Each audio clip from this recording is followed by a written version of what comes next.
Hello, नमस्कार, आदाब, सत श्री अकाल और अस्सलाम वालेकुम। मैं हूं मोहम्मद अहमद काज़मी, लेकर आया हूं आपका पसंदीदा कार्यक्रम आपके रूबरू। हम नॉर्थ इंडिया को काफ़ी कवर करते रहे हैं और ख़ास तौर पर जब से लद्दाख इलाके में चीन ने जो घुसपैठ की है, उसके बाद हम उस इलाके के बारे में अक्सर आपको जानकार लोगों से मिलवाते रहे। अभी लद्दाख में जो लेह रीजन है, उसमें हिल काउंसिल का इलेक्शन हो रहा है और ये इलेक्शन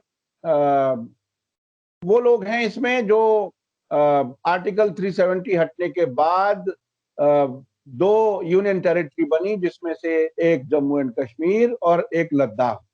उसके बाद वहाँ जो 1 साल, तकरीबन 1 साल से ज़्यादा हमें हो गया, उसमें काफ़ी नाराज़गियाँ ज़ाहिर हुईं और इस हद तक हुई कि खुद बीजेपी के लोग भी इस इलेक्शन को, जो ये 22 तारीख को होने वाला है, उसको बायकॉट करने का फैसला कर चुके थे।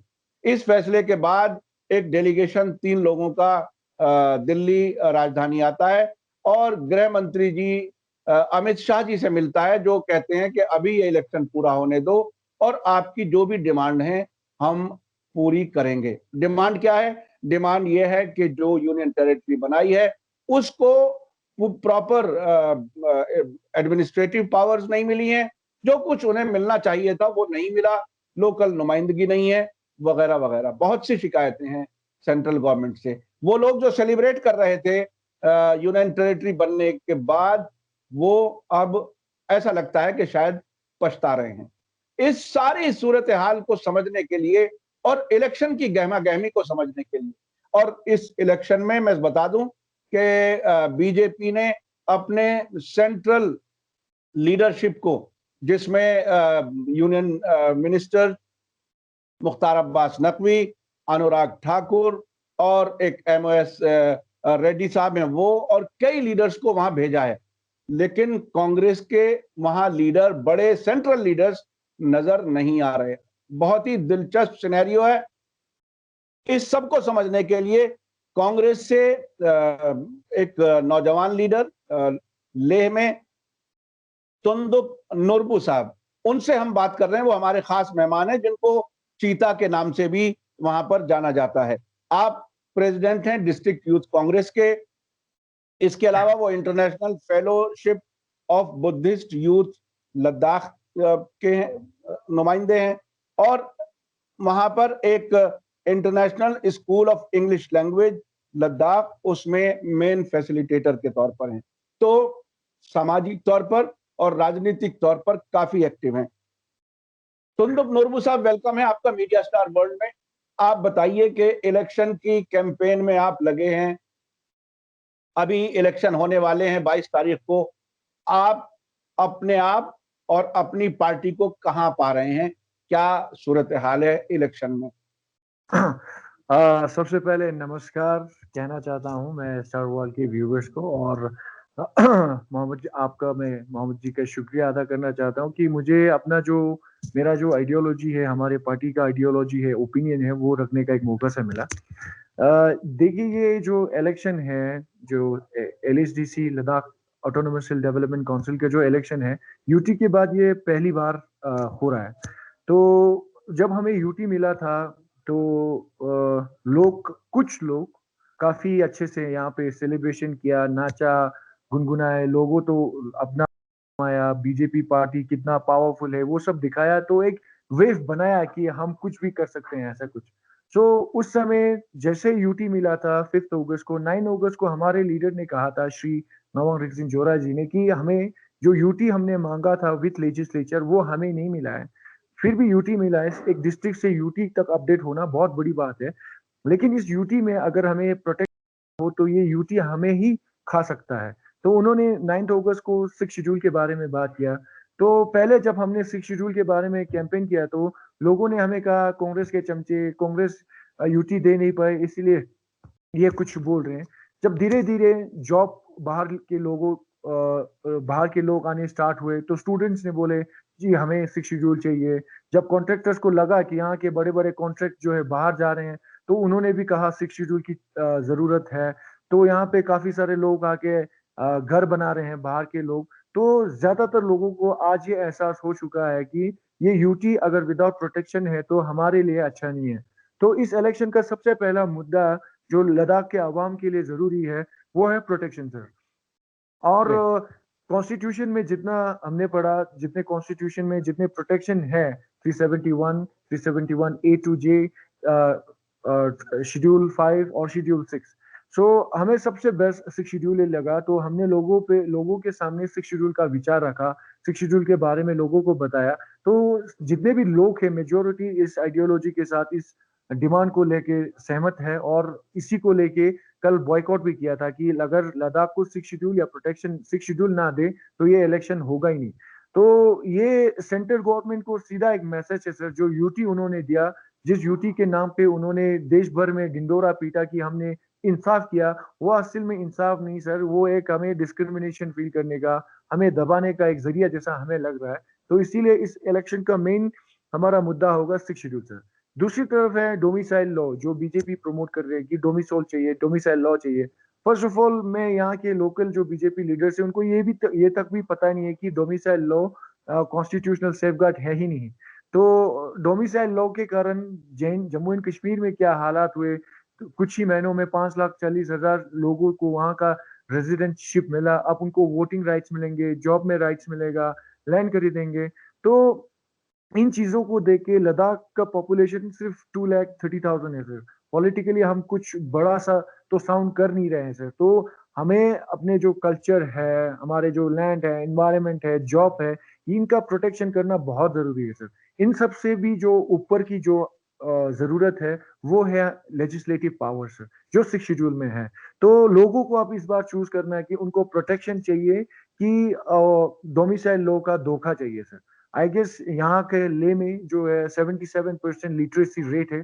तो लोग समझदार हैं, यहाँ के लोग इनोसेंट है लेकिन बेवकूफ नहीं है सर।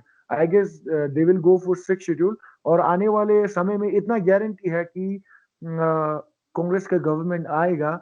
हम तो देख रहे हैं कि 26 के 26 सीट पे कांग्रेस का ही जीत होता है। अच्छा, आपने अपनी पार्टी की तो बात बताई, लेकिन बीजेपी वाले क्या दावा कर रहे हैं? हालांकि बहरहाल उनकी जी। क्या वो इलेक्शन किस मुद्दे पर लड़ रहे हैं? बीजेपी अभी अब हिंदी में कहे तो दिशाहीन हो गए, मतलब इनका कोई विजन है नहीं सर। पहले यहाँ के एमपी, जो बीजेपी के एमपी ने कहा था कि 6 शेड्यूल हमारे लिए ठीक नहीं है, इसमें लैंड प्रोटेक्शन नहीं मिलेगा, इसमें ये नहीं मिलेगा, लोगों को बेवकूफ करना उन्होंने स्टार्ट किया था। तो जब लोग बेवकूफ ना नहीं बने तो धीरे धीरे उन्होंने 6 शेड्यूल को किसी और तरीके से मिसलीड करने की कोशिश की। तो लास्ट में जब लोगों को उन्होंने देखा कि लोगों का जो सेंटिमेंट है 6 शेड्यूल के साथ जोड़ चुका है, लोगों का डिमांड आप 6 शेड्यूल हो चुका है, लोगों का आवाज आप 6 शेड्यूल हो चुका है, तो रिसेंटली उन्होंने मैनिफेस्टो में भी 6 शेड्यूल रख दिया सर। एक्चुअली जब इलेक्शन कैंपेन स्टार्ट होने से पहले एक पॉलिटिशियन पार्टी, एक पॉलिटिकल पार्टी के पास मैनिफेस्टो होता है। इस बार बीजेपी एक ऐसा पार्टी बना जो कैंपिंग के बीच में उन्होंने मैनिफेस्टो बनाया सर। सो ये क्लियर है सर कि हमने कांग्रेस ने उनको कहा भी था, बीजेपी को ऑफर भी दिया था कि अगर 6 शेड्यूल आप दोगे तो 26 का 26 सीट हमारे तरफ से आप ले जाइए, हम इलेक्शन में पार्टिसिपेट ही नहीं करेंगे। लेकिन वो हो नहीं पाया सर। जो अमित शाह जी ने यहाँ के वेटरन लीडर्स को बुलाया, उसके लिए मैं तहे दिल से शुक्रिया अदा करना चाहता हूँ। लेकिन एक चीज से मुझे अफसोस लगा कि उन्होंने यहाँ के जो बीजेपी के रिप्रेजेंटेटिव है, जो अभी किसी सीट पे बैठे हुए, यहाँ के एमपी है, यहाँ के सीईसी है, यहाँ के एग्जीक्यूटिव काउंसिलर है, जो भी लोगों का नुमाइंदा है, उनमें से एक को भी वहां पे नहीं बुलाया। तो इससे लगता है सर सेंटर में जो बीजेपी है उनको भी ले में बीजेपी की कोई जरूरत है नहीं, इसलिए उनको कोई इंपॉर्टेंस नहीं दिया, बल्कि लोगों के आवाज को इंपॉर्टेंस दिया। क्यों इंपॉर्टेंस दिया? क्योंकि इनके यहाँ के लोगों के बातों में थोड़ा वेट था सर, दम था। क्योंकि चाइनीज बॉर्डर पे इश्यूज है, 370 पे ये क्वेश्चन उठेगा कि पहले तो बीजेपी ने यूटी को बहुत रोमांटिसाइज किया था, लेकिन असलियत आप देश के सामने आए तो इस पार्टी का सत्यानाश हो जाएगा। तो इस सब को बचाने के लिए उन्होंने ये ड्रामा किया। और उस समय भी अगर उन्होंने कहा होता कि लद्दाख को 6 शेड्यूल देंगे, तब भी हम पार्टिसिपेट नहीं करने वाले थे सर। लेकिन थोड़ा अफसोस हो रहा है कि लोग बोल रहे हैं कि 6 शेड्यूल उन्होंने कहा नहीं था, कि कॉन्स्टिट्यूशनल सेफगार्ड पे हम बात करेंगे। तो यहाँ पे लोग आफा फैला रहे हैं 6 शेड्यूल से भी हम बढ़ा देंगे। अब मैंने पहले ही कहा था कि सर लद्दाख में लिटरेसी रेट काफी अच्छा है, 77% है। शेड्यूल भी कोई बड़ा कोई कॉन्स्टिट्यूशन में कोई आर्टिकल हमें दिख नहीं रहा है।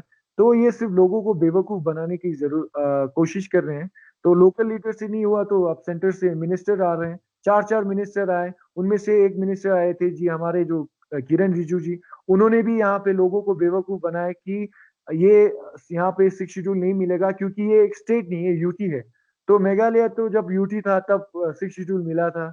लेकिन वो यहाँ लोगों को बेवकूफ बनाने की कोशिश कर रहे हैं। तो जब लोगों ने क्वेश्चन किया तो किरण रिजिजू जी को वापस भेज दिया, तो रेड्डी जी को यहाँ पे लाया।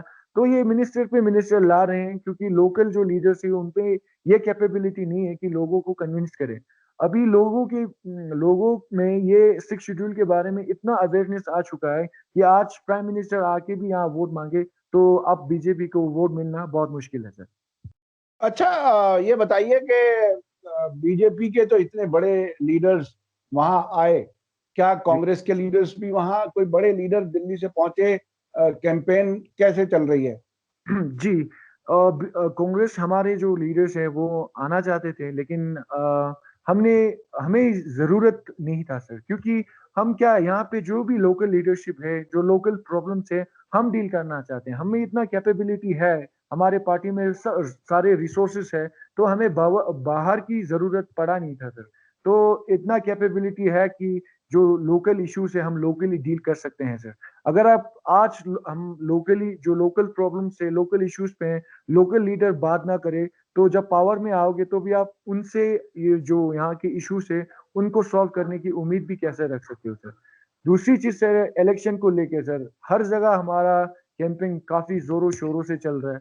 काफी जगहों पे बीजेपी को शेम शेम के नारों से गुजरना पड़ रहा है। आज सुबह ही काफी सारे एक गांव में है फ्यांग बोल के, जो यहाँ का सबसे लार्जेस्ट कॉन्स्टिट्यूंसी है। उन्होंने यहाँ के एमपी को सवाल पूछा, उनके पास जवाब नहीं था। वो उनको मैनिपुलेट करने की कोशिश कर रहे थे। यूथ मैनिपुलेट हुए नहीं, सारे एजुकेटेड थे। तो हर ज्यादातर जगहों पे आज बीजेपी को शेम शेम के नारों से स्वागत किया जा रहा है। तो इन बिहेवियर को देख के हमें लगता है कि 26 को कांग्रेस का गवर्नमेंट 110% बनेगा। अच्छा सर, ये जो लोकल लीडरशिप है बीजेपी की, जी। उनको क्या कोई सेंट्रल लीडरशिप की तरफ से दबाव रहता है कि वो अपने लोगों की भावनाओं के मुताबिक हम्म। काम ना करें, और जैसा सेंट्रल लीडरशिप कहे उसी तरह से वो काम करें, चाहे वो वहाँ के लोगों के खिलाफ जाता हो? ये ऐसा लगता है कि लोकल जो लीडर्स हैं बीजेपी के, वो अवाम में मकबूल नहीं रहे, तभी वो सेंट्रल लीडरशिप वहां पर जाकर के उनको जैक लगा रही है, उभारने की कोशिश कर रही है। जी, यहाँ बीजेपी के अगर लीडर बोले तो सबसे हैं यहाँ के पहले एक्स एमपी जो है श्री थुकथन सेवंग जी, एक्स मिनिस्टर और श्री उनमें से त्रिंगा। उनमें से कुछ लोगों ने इस्तीफा भी दिया था बीच में, जी जी जी, नाराजगी मैं भी जाहिर की उसी थी। पे आया हाँ, था। जी जी जी जी, जी, मैं बताइए। उसी पे आ रहा था सर। हाँ। तो जब यहाँ के लोकल्स जो बीजेपी के लीडर थे, पहले बीजेपी हो या कांग्रेस हो, हम लोगों में एक भाईचारा था सर। जो इलेक्शन पे थोड़ा नोक-झोंक हो, लेकिन उसके बाद एक कलेक्टिवली हम काम करते थे। तो इस बार क्या हुआ कि बाहर का इन्वॉल्वमेंट जैसे आया, उन्होंने दबाने की कोशिश की सर। तो जिन लोगों में लद्दाखी का एक जज्बा है, जिनमें एक विल है कि लद्दाख को हम लद्दाखी ही डेवलप करेंगे, उन लोगों ने बीजेपी पार्टी से पूरा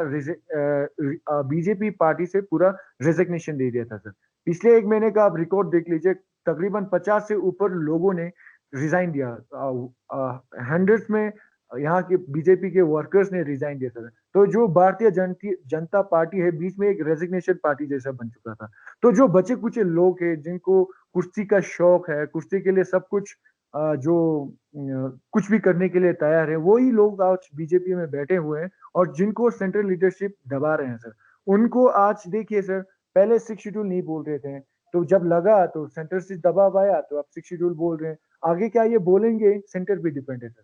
जो जो मोदी जी का नारा है लोकल फॉर वोकल, जो पहले गांधी जी का होता था स्वदेशी नाम पे, तो वो जो स्वदेशी है, जो लोकल टू वोकल है, जो आत्मनिर्भर आप जो बोल रहे हो, वो यहाँ पे मैच नहीं हो रहा है सर। बीजेपी की पार्टी में ही मैच नहीं हो रहा है।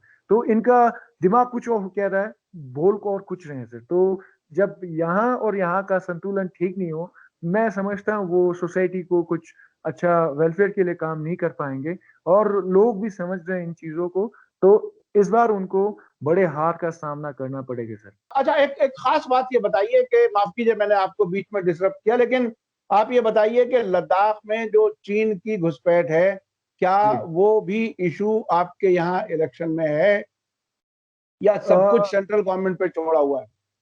जी। जो चाइनीज इंट्रूजन हुआ है, अगर आप मुझसे पूछे, मैं बॉर्डर पे गया नहीं हूँ सर, तो मैं एग्जैक्ट रिपोर्ट नहीं दे सकता हूँ। लेकिन क्या वो इस लोकल इसमें इशू था? यहाँ सेंटर में जो हम ले जो टाउन में बैठे हैं, वो एक कुछ बड़ा सा इशू नहीं बन पाया सर। क्यों नहीं बन पाया? क्योंकि ये नया बात है नहीं हमारे लिए। काफी सालों से ये होता आ रहा है सर, काफी सालों में 2014 से ये, और चाइनीज और भी एग्रेसिव होते गए। तो जमीन को लेके नोक जोक होते रहता था, लेकिन कभी भी कैजुअलिटी हुआ नहीं सर। इस बार काफी नंबर्स में कैजुअलिटी हुआ, तो हमें थोड़ा दुख लग रहा है सर। लेकिन जो सेना के साथ जो हुआ, इंडिया के साथ जो हुआ, एक अनफॉर्चुनेट थिंग्स है, लेकिन उस अनफॉर्चुनेट इंसिडेंट को हम पॉलिटिसाइज करके अपना वोट बैंक नहीं बनाना चाहते हैं सर। जो जिन लोगों ने देश के लिए शहादत दिया, हम उन लोगों के जज्बे को जानते हैं सर। क्योंकि लद्दाख में 90% के घर में फौज हैं। मेरे दादाजी फौज में थे, मेरे पापा फौज में थे, मेरे छोटा भाई जो है अभी गलवान में, आज 2 दिन पहले छुट्टी पे आया। तो मेरे घर से ही 3-3 जनरेशन के लोग फौज में है सर। तो हम फौजी के जज्बे को जानते हैं, देश के लिए जो काम करते हैं उनके उस जज्बे को सलाम है, जानते हैं। तो उनके उनके साथ जो हुआ, तो उसको पॉलिटिसाइज करके हम वोट बैंक नहीं बनाना चाहते सर। वैसे ये एक पॉलिटिकल इशू है, लेकिन उनके जज्बे को सलाम है सर। पॉलिटिक्स उनके जज्बे के नीचे है। लेकिन सेंट्रल गवर्नमेंट जिस तरह से चीन के मसले को हैंडल कर रही है, जिसमें प्रधानमंत्री जी आज तक नाम लेकर के चीन के बारे में कुछ नहीं कह रहे, और अब तो हमारे विदेश मंत्री भी जो बयान देते हैं वो भी घुमा फिरा करके चीन का नाम राइट। लिए बगैर बोलते हैं। तो क्या वो कहीं लोगों के नजदीक मतलब वो सेंसिटिव इशू है या नहीं है? क्योंकि आप लोगों की पेस्टरलैंड जो जानवरों को जो लेकर के जाते हैं, जो और खेती की जमीन और दूसरी प्रॉपर्टीज, मैं समझता हूं पर्सनल प्रॉपर्टीज भी उस इलाके में कहीं ना कहीं जरूर होंगी। तो आपके इलाके के लोगों की प्रॉपर्टीज अगर चीन के हाथ में पहुंच जाए तो जाहिर है उसकी कोई तकलीफ तो वहां होगी। लोग कैसा महसूस कर रहे हैं? सेंट्रल गवर्नमेंट कैसे हैंडल कर रही है चीन के लिए, चीन के जी। मामले? जो गलवान में इंसिडेंट हुआ, तब सेंट्रल गवर्नमेंट एक जोक सा बन गया था लद्दाखी लोगों के लिए सर। क्यों जोक बन गया था? क्योंकि जितने भी मीडिया यहाँ पे आए थे, वो बॉर्डर से 300 किलोमीटर दूर यहाँ ले टाउन में बैठ के किसी और दूसरे पहाड़ को गलवान बता के देश को गुमराह कर रहे थे सर। जो यहाँ के सारे लोगों ने देखा, मीडिया से बोला, अरे ये क्या कर रहे हैं। तो उसके बाद मोदी जी का विजिट यहाँ पे हुआ। मीडिया ने दिखाया कि मोदी जी बॉर्डर पे गए थे, और मोदी जी कहाँ पे गए हमें पता है सर। लद्दाख के सारे लोगों को पता है कि मोदी जी नियमों में गए थे, जो बॉर्डर से, यहाँ से टाउन से 30-40 किलोमीटर दूर है, बॉर्डर से और भी दूर हो रहा है। तो जो टीवी पे जो ड्रामा चल रहा है और असलियत में क्या यहाँ पे हुआ, हमने उसको देखा सर। तो जो वो इंसिडेंट हुआ, उस दौरान सेंट्रल गवर्नमेंट हमारे लिए एक जोक सा बन गया था सर, कि देश को कितना झूठ बोल रहे हैं। दूसरी बार जो बॉर्डर पे जो लैंड है, ज्यादातर वो पैस्चर लैंड है सर। तो नोमैड्स को थोड़ा प्रॉब्लम होता है ऑब्वियसली, लेकिन जिस जगह पे वो जाते हैं तो सर्दी में कहीं और मूव हो जाते हैं। ये प्रॉब्लम काफी सालों से होता आ रहा है जी। वहां पे जो है वो था कल्टीवेशन लैंड से ज्यादा वहाँ पैस्चर लैंड है सर, जहाँ पे लोग अपने कैटल्स को वहां पे ले जाते हैं। तो वो हर महीने में, सर्दी में कहीं और तो गर्मी में कहीं और जाते हैं। तो ऑब्वियस सी बात यह है कि सर, कि जब अपना प्रॉपर्टी अपने हाथ से चला जाता है तो दुख तो होता है सर। लेकिन एक जो बोले तो क्या बोलते हैं, एक प्राइवेट जैसा लैंड है ही नहीं। जैसे ये 1 कनाल मेरा है, ये 2 कनाल मेरा है, ऐसा कुछ सीन नहीं है सर। वो पूरा पैस्चर लैंड है। वहां पे जो भी लैंड है उसमें वी आता है सर, आई नहीं आता है। तो जब वी आता है, वी वाला फीलिंग आता है, तो ऑब्वियसली थोड़ा सा डर तो होता है सर। फिर भी यहाँ के लोगों में वो जज्बा है कि जंग हो, कुछ बॉर्डर पे कॉन्फ्लिक्ट हो, आपने देखा होगा न्यूज पे, लोगों ने जमीन पे शिकायत नहीं की सर, बल्कि राशन उठाया, पानी उठाया। इंडियन आर्मी को जितना हेल्प हो सके हमारे तरफ से वो वहाँ के लोगों ने किया सर। तो जो जज्बा यहाँ की फौज में है वही जज्बा यहाँ के लोकल्स में है सर। तो देश की प्रधानमंत्री और होम मिनिस्टर से रिक्वेस्ट करना चाहता हूँ कि इस जज्बे को, जो ये लद्दाख एक ऐसा जगह है जहाँ हम दो बॉर्डर से कनेक्ट होते हैं सर, वेस्ट साइड पाकिस्तान, इस साइड चाइना से, फिर भी यहाँ के लोगों में वो डुअल आइडियोलॉजी बिल्कुल नहीं है सर। हम दिल से हिंदुस्तानी है थे और उम्मीद करता हूँ रहेंगे, और आगे भी रहने के लिए यहाँ के लोगों को खुश रखना, यहाँ के लोगों के डिमांड्स को पूरा करना, मैं समझता हूँ कि सेंट्रल गवर्नमेंट का एक रिस्पॉन्सिबिलिटी बनता है। तो उम्मीद करता हूँ कि बीजेपी नहीं कहूंगा क्योंकि वो देश के प्रधानमंत्री हैं, तो देश के प्रधानमंत्री यहाँ के जज्बे को सलाम करके यहाँ के लोगों की जो डिमांड है उसको पूरा करेंगे सर। अच्छा, आखिर में आप इस इलेक्शन के बारे में देश के लोगों से क्या कहना चाहेंगे कि क्या कुछ है, क्या टेस्ट पे लगा हुआ है, स्टेक पर क्या है, और अपने लोगों को जो लेह में लोग हैं उनसे क्या कहना चाहेंगे, क्योंकि हमारे देखने वाले उस इलाके में भी काफी हैं और देश के दूसरे हिस्सों में भी बहुत बड़ी तादाद में। जी, देश से यही कहना चाहूंगा कि लद्दाख जो है 97% यहाँ ट्राइबल्स है, जो भी पॉपुलेशन है वो ट्राइबल पॉपुलेशन है, और हमारा कॉन्स्टिट्यूशन कहता है कि 50% से ज्यादा किसी भी एरिया में अगर उसका पॉपुलेशन ट्राइबल एरिया हो तो उन ट्राइबल को प्रोटेक्ट करने के लिए जो हमारे कॉन्स्टिट्यूशन में जो सेक्शन है, शेड्यूल्स है, 6 शेड्यूल है, वो हमारा राइट्स बनता है सर। अगर वो हमारा राइट्स बनता है और हमें नहीं दिया जा रहा है तो हमारे राइट्स का वायलेशन हुआ है सर। तो जितने भी सोशल एनजीओस है, जो भी सोशल प्लेटफॉर्म पे जितने भी सोशल वर्क करते हैं, उनसे मैं एक निवेदन करना चाहता हूँ कि लद्दाख को 6 शेड्यूल की जो डिमांड लद्दाखी का है वो एक देश भर में अगर हो कि लद्दाख के साथ ये नाइंसाफी हुआ है, उनको 6 शेड्यूल दिया जाए बोल के गवर्नमेंट से रिक्वेस्ट करे तो देश के लोगों से हमारे जो लद्दाखियों को बहुत बड़ा मेहरबानी होगा सर। दूसरी चीज, यहाँ के लोगों से मैं मैसेज देना चाहता हूँ जो मैं हर कैंपेन पे देता आया था सर, कि जब भी इलेक्शन होता है, ये सिर्फ लद्दाख की बात नहीं है, पूरे देश में है कि हम एक बदले की आग हो जाता है। चाहे जिस भी पार्टी की आइडियोलॉजी को आप मानते हो, तो उनमें क्या होना चाहिए कि ये इलेक्शन एक डेवलपमेंटल एक मैनिफेस्टो को देके डेवलपमेंट के बारे में बात करके वोट दें, इस पे डिस्कशन करें, डिबेट करें, वो काफी अच्छा सूट होता है। अगर वो कल्चर हम यहाँ पे डेवलप करेंगे तो शायद देश तरक्की करेगा सर। अगर हम एक पार्टी को मानते हैं तो खुंदक में आप लड़ते हो, दंगे करते हो, फसाद करते हो, शायद इलेक्शन के बाद जो नेता बनेंगे वो बनेंगे सर, लेकिन जो नहीं बनेंगे वो भी जो दुख दर्द से भूल जाएंगे। लेकिन जो लोगों के बीच में जो प्रॉब्लम्स क्रिएट होते हैं, जो कॉन्फ्लिक्ट्स क्रिएट होता है, वो इलेक्शन के बाद साल साल रहता है सर। जहाँ रिश्तेदार टूट जाते हैं, यार दोस्त टूट जाते हैं, तो ऐसे अगर हम इलेक्शन लड़ भी लेते हैं, जीत भी लेते हैं, तो शायद आने वाले फ्यूचर में हम में ही पीस रहेगा नहीं। तो सोसाइटी डेवलप, जितना भी इंफ्रास्ट्रक्चर अच्छा हो, रोड अगर सोने का ही बिछा दे, मन में शांति ना हो, तो उस डेवलपमेंट का कोई मतलब रहता नहीं है। तो मैं हर जहाँ पे भी हमने कैंपेन किया था, हमने लोगों से रिक्वेस्ट किया था कि कांग्रेस को वोट देने से पहले ये जो खुंदक वाला कल्चर जो हर जगह चलता है, इस बार हम उसको बंद करेंगे। अगर वो रिक्वेस्ट किया था लोगों से, तो उसके बाद फिर कांग्रेस को वोट दीजिए बोला था सर। अगर जो 26 तारीख को जो लीडर बनेंगे बनेंगे, नहीं बनेंगे जो वो नहीं बनेंगे, लेकिन लोगों में पीस रहेगा सर। तो इसी पीस पार्टी से आगे हम पीस को रखते हैं। इस इलेक्शन में जो भी जीते उससे पहले ये पीस, शांति जीतना चाहिए, और उसके बाद कांग्रेस ही जीतना चाहिए बोलता हूँ सर। बहुत बहुत शुक्रिया जनाब तुंदुप नूरबू साहब, आपने लेह से हमारे मीडिया स्टार वर्ल्ड को समय दिया और आपने बहुत ही अहम बातें कही हैं।